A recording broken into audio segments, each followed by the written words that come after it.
హల్లెలూయా హల్లెలూయా హల్లెలూయా హల్లెలూయా హల్లెలూయా. హల్లెలూయా. ఈరోజు మనం కీర్తన చదువుకోబోతున్నాం.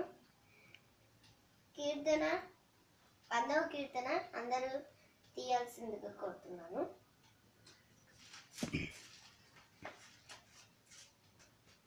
సరే, నేను ఒకసారి చదువుతాను.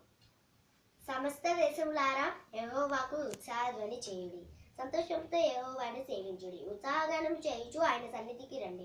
యెహోవాయే దేవుడని తెలుసుకొనుడి. ఆయన మనలను పుట్టించెను, మనము ఆయన వారము, మనము ఆయన ప్రజలము, ఆయన వేపు గొర్రెలము. కృతజ్ఞత అర్పణలు చెల్లించుచు ఆయన గుమ్మములో ప్రవేశించుడి, కీర్తనలు పాడుచు ఆయన ఆవరణములో ప్రవేశించుడి.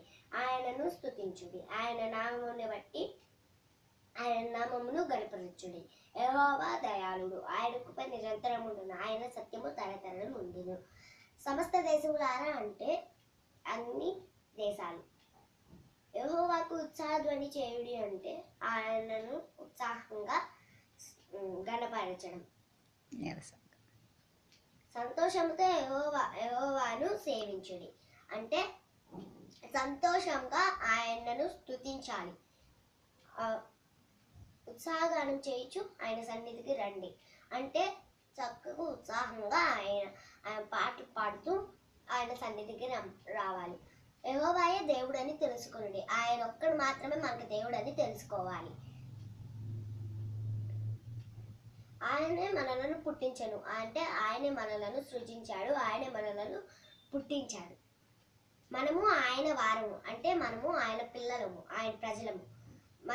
మనము ఆయన ప్రజలము అంటే మనము ఆయన పిల్లలము, మళ్ళీ ఆయనకి